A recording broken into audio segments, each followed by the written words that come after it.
오늘 저녁 놓치면 안 될 뉴스 한판 브리핑. 한판 브리핑 민동기 평론가 나오셨습니다. 어서 오십시오. 안녕하십니까. 네, 국민의힘 윤석열 후보 오늘 오후에 광주를 방문했군요. 네, 자신의 전두환 옹호 논란 발언에 대해서 자신의 발언으로 상처받은 모든 분께 머리 숙여 사과드린다 이런 입장을 발표를 했습니다. 오늘 그 민주묘지에서 이제 입장문을 낭독을 했는데요. 예. 자신이 대통령이 되면 슬프고 쓰라린 역사를 넘어 꿈과 희망이 넘치는 역동적인 광주와 호남을 만들겠다 이런 입장문을 낭독을 했습니다. 예. 오늘 오전부터 많은 시민단체들이 모여서 이제 5.18 민주묘지 앞에서 항의 시위를 벌였거든요. 특히 이제 경찰이 만일의 사태에 대비해서 안전 울타리와 통제선을 설치를 했는데 예. 5월 어머니의 회원들이 이거를 철거를 해달라고 요구를 하는 그 과정에서 아하. 약간의 또 물리적 충돌이 발생을 하기도 했습니다. 예. 5월 어머니의 측은 윤석열을 지키겠다고 우리의 자식과 남편이 잠든 묘지에 흉한 울타리를 설치한다는 게 말이 되느냐 이러면서 경찰에 항의를 했습니다. 윤석열 후보는 결국 방문을 반대하는 시민들에 막혀가지고요. 묘역까지는 들어가지 못하고 입구에서 참배를 하며 사과를 했는데요. 영상으로 준비를 했습니다. 존경하는 국민 여러분, 사랑하는 광주 시민 여러분, 제 발언으로 상처받으신 모든 분들께 머리 숙여 사과드립니다.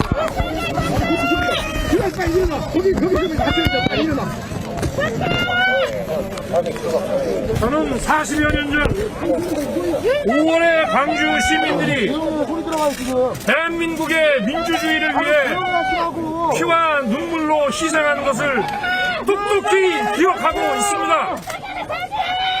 광주의 아픈 역사가 대한민국의 자랑스러운 역사가 되었고, 광주의 피가 대한민국의 민주주의를 꽃피웠습니다.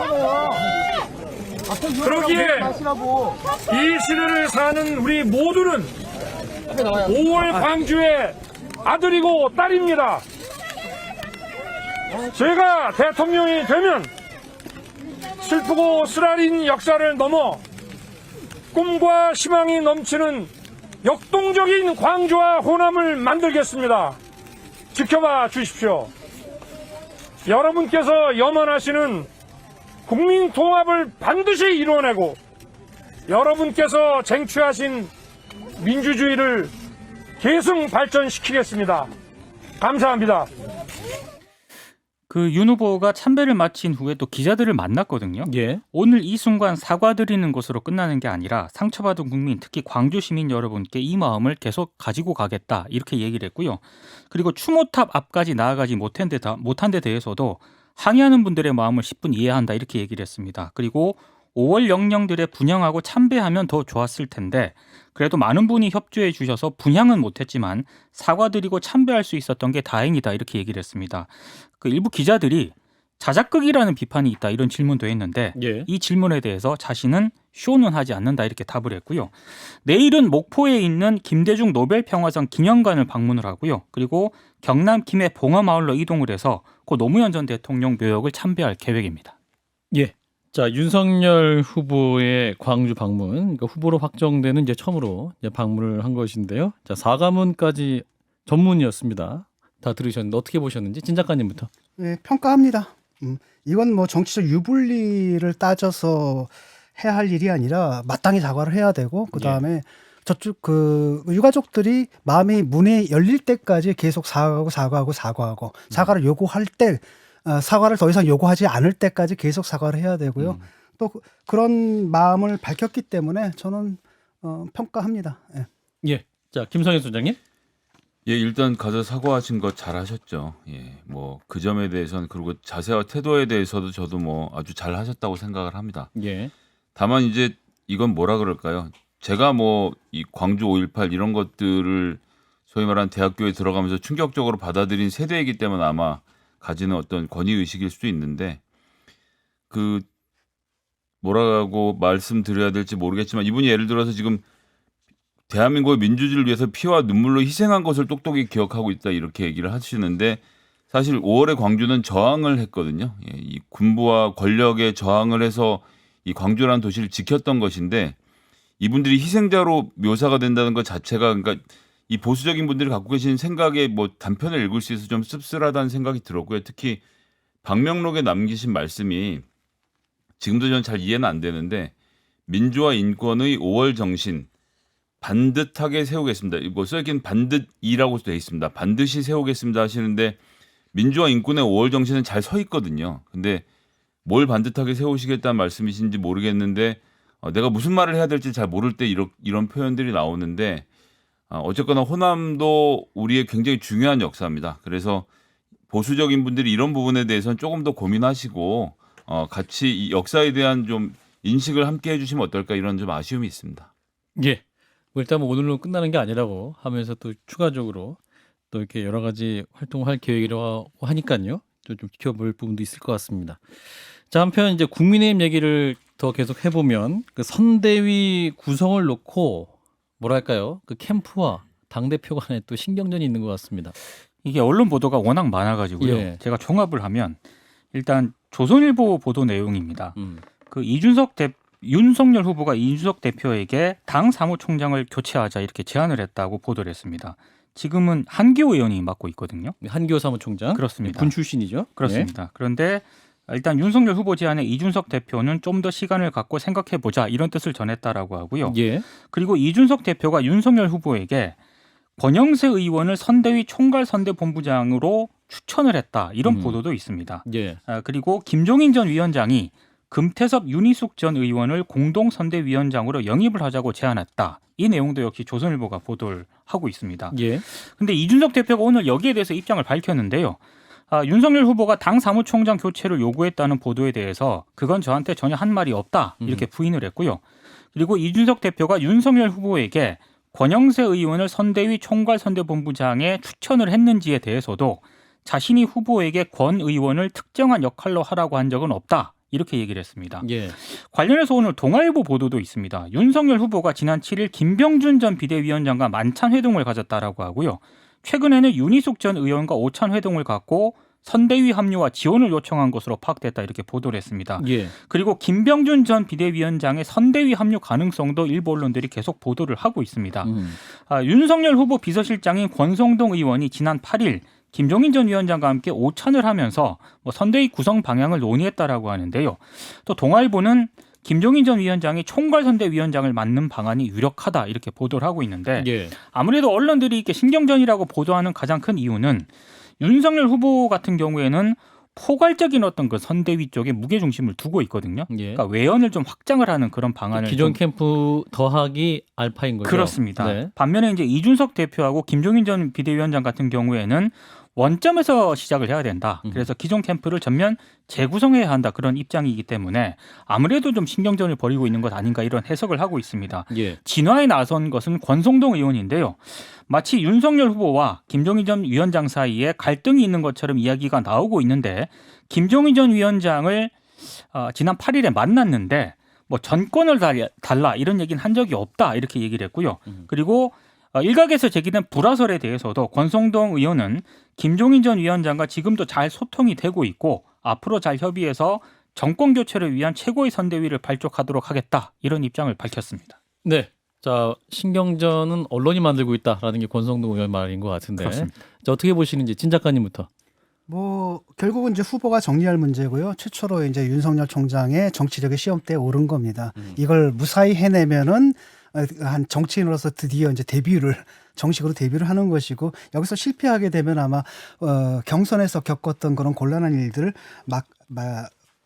또다시 반복하게 될 겁니다. 지금 핵심은 뭐냐면 본선과 경선은 다르다라는 거잖아요. 네. 경선에서는 그냥 강성층의 지지를 받으면 되는 거거든요. 그러는 가운데서 윤석열 후보의 참신성이라든지 아니면 중도 확장성이라든지 이게 대체로 손상이 됐고 젊은 층의 지지까지도 못 받았단 말이에요. 이걸 보강을 해야 되기 때문에 제가 볼 때는 이 선대위 구성이라는 게 내가 앞으로 정권을 어떻게 구성하겠다는 걸 미리 보여주는 내가 어떤 사람들하고 일하고 있다는 걸 미리 보여주는 것만큼 자신의 그 정치적인 방향성을 제시하는 가장 효과적인 방법은 없거든요. 네.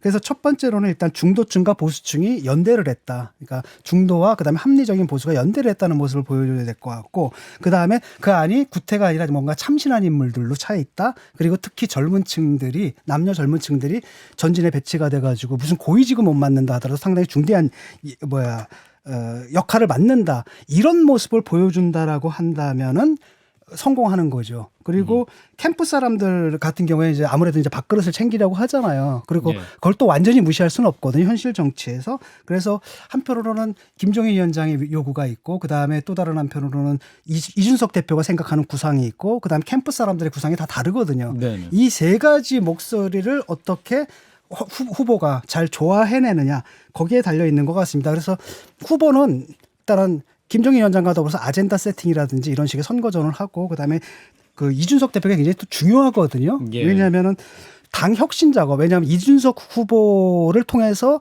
표출되는 민심이라는 게 있습니다. 그건 바로 뭐냐면 보수당이 이제 혁신해야 된다라는 거고 젊어져야 된다라는 거죠. 네. 그리고 이준석 대표가 갖고 있는 게 젊은 층과 정치적 소통을 할 줄 알고, 그다음에 보통 중도층과 젊은 층들이 좋아하는 그런 선거 캠페인의 방식을 안다라는 거거든요. 이런 노하우를 잘 살릴 수 있게끔 융합하고 화합하는 그런 선대위를 만드는 것. 그걸 만들어내면은 아마 거기서 또 한 번 제가 볼 때는 컨벤션 효과를 또 한 번 누릴 수 있다. 근데 그게 실패하게 되면 경선하고 크게 다르지 않을 거다.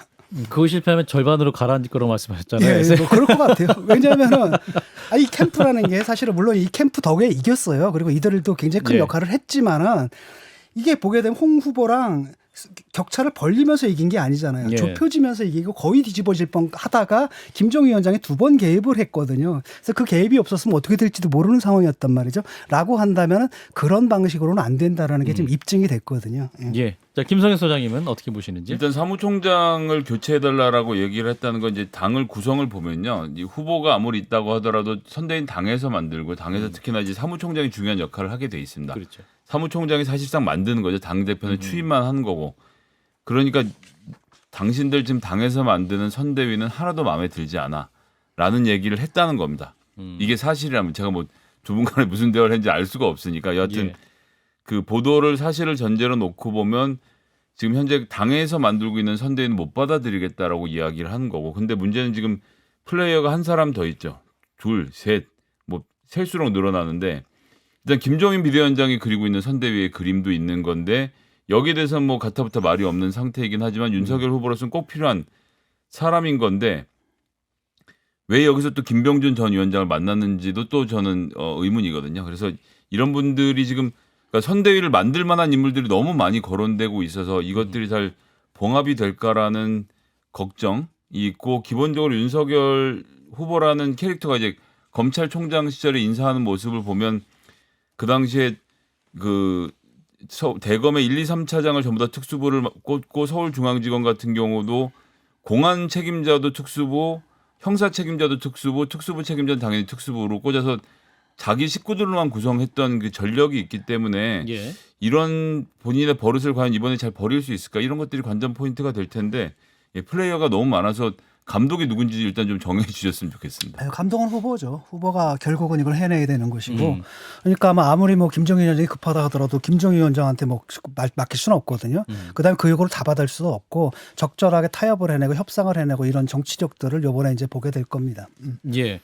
일단은 전권을 달라고 했다. 이건 또 사실 아니다. 뭐 이렇게 얘기를 하고 있기 때문에. 근데 김종인 전 위원장이 직접 얘기한 게 아니라 예. 이제 권성동 의원이 만났는데 그런 얘기를 한 적이 없다라고 하더라. 이제 이렇게 얘기를 했기 때문에 예. 이준석 대표는 또 이제 김종인 위원장이 오시면 전권을 요구하실 스타일이다 이렇게 얘기를 그렇게도 해가지고. 얘기를 하고 있습니다. 저도 그렇게 얘기를 했죠. 근데 그 전권이라는 게 선거운동에 관한 전권이지 뭐 사람 예. 뽑고 이 모든 것에 관한 전권은 아니잖아요. 네. 예.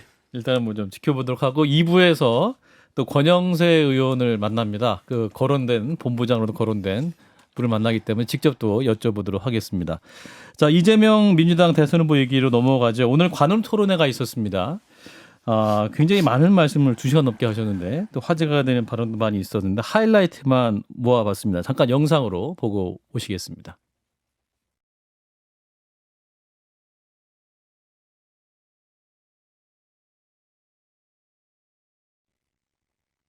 예, 이제 화면이 준비가 됐는데 소리가 안 나와서요.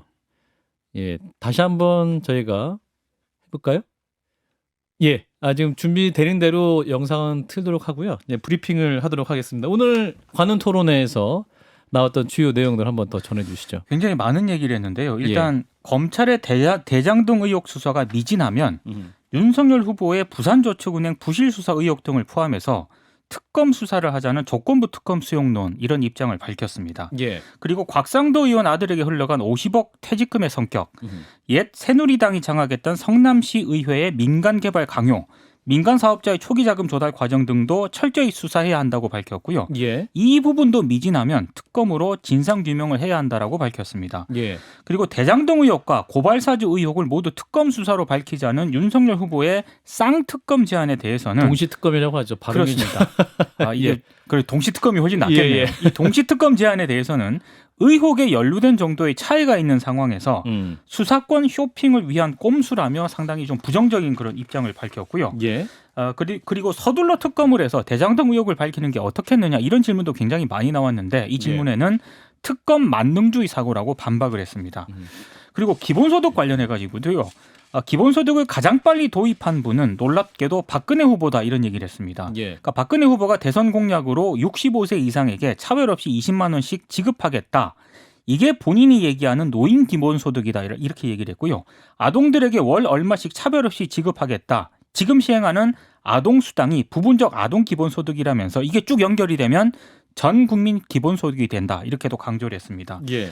그리고 공직선거법 위반 무죄 확정 판결에 참여했던 권순일 전 대법관이 있지 않습니까? 이 대법관이 퇴임 이후에 화천대유 고문으로 갔는데 만약에 권 전 대법관과 화천대유 그리고 이재명 후보가 모종의 연관이 확인된다면 사퇴하고 책임질 것을 약속할 수 있나? 이런 질문에 대해서는 권순일 전 대법관은 정말 자신과 일면식도 없는 분이다. 이렇게 얘기를 했습니다. 예. 그리고 자신의 그 공직선거법 사건에서 총 2억 5천만 원의 변호사비를 지출한 것이 호화 변호인단과 좀 비교했을 때 너무 좀 적은 액수 아니냐 이런 질문도 나왔거든요. 이 질문에 대해서 이재명 후보는 2억 5천만 원이면 집 한 채 값인데 그게 왜 적다고 생각을 하느냐. 어떤 세상을 사셨는지 모르겠지만 상상하기 어려운 정관 예우가 있으리라 생각하는지 이해가 잘 안 된다 이렇게 얘기를 했습니다. 그리고 문재인 정부 평가와 관련해서도요. 정권교체 여론이 60%를 상회하는 민심의 기류를 어떻게 읽는가 이런 질문에 대해서는 부동산 문제를 악화시켰다는 비판을 받아들이지 않을 수 없는 상황이다. 3기 민주당 정부가 100% 잘했다고 생각하지는 않는다면서 이 문재인 정부의 부동산 실책을 재차 사과를 하기도 했고요. 그리고 다만 그러면서도 이 대통령 측근 친인척 비리가 역대 대통령마다 있었는데 문재인 정부에서는 그 점이 없었다는 것은 평가받을 일이다 이렇게 얘기를 했고 기본적인 건 문재인 정부와 공유를 하되 부족한 건 채우고 잘못된 건 과감히 고치고 필요한 건 더해서 더 유능하고 더 민생적인 정부가 될 것이다. 이런 점을 강조를 했습니다. 예, 현장에서 또 이야기를 총 정리를 해주셨고요. 저희가 준비한 영상 화면 소리 다시 한번 들어보겠습니다.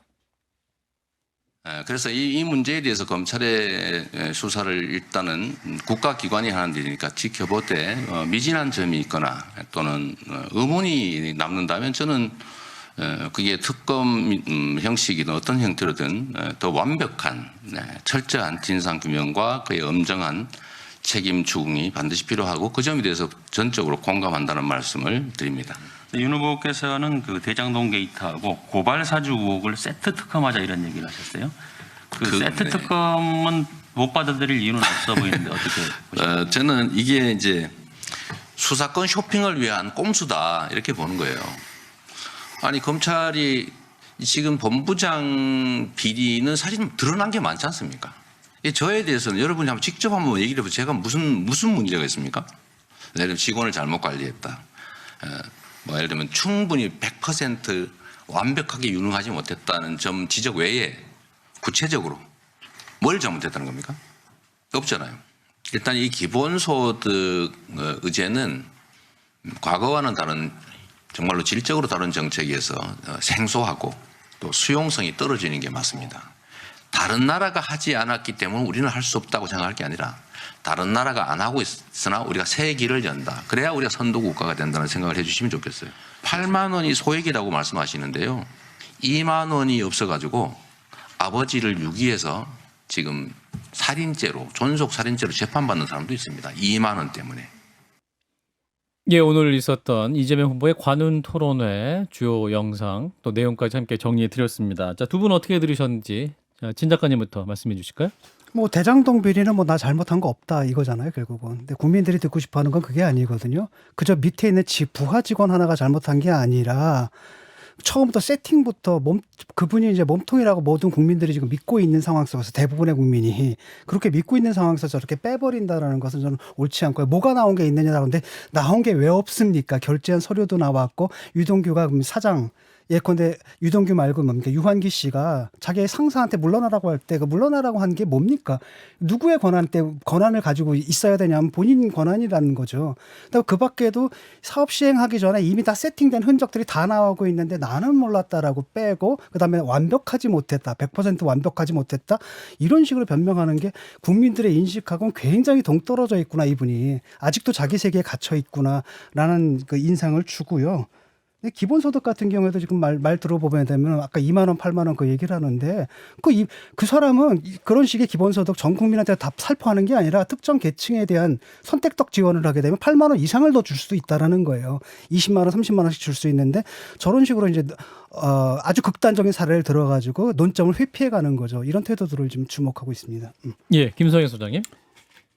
저는 일단 특검을 수용 조건부라고 전제를 달고 있는데 어쨌든 후보가 직접 특검 얘기를 한 거 아닙니까? 그러니까 저건 수용하겠다는 얘기죠. 수용하겠다는 이야기를 밝혀서 이 부분에 대해서 논의가 시작될 수 있게 됐다라는 점에서 주목하고 있고요. 예. 어떤 형태로든 빨리 수사를 잘 마무리 짓고 미진한 부분에 대해서 특검이 필요하다면 뭐 수용해서 한다는 것, 결국 이제 대장동 문제를 정면 돌파해야 되겠다라는 의지를 밝혔다는 점을 좀 잘 봤고요. 그리고 기존의 토론회하고 달리 이제 이 토론자인 이재명 후보의 태도가 공손하진 않았어요.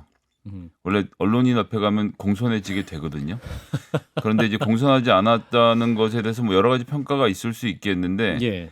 지금까지 우리가 봐왔던 정치인과는 다른 형태로 하려고 하는구나라는 생각이 들었고요. 이것에 이제 과연 이 기자층 포함한 엘리트들이 어떻게 적응하게 될지 이것도 앞으로 이제 관전 포인트가 될 것으로 보입니다. 예.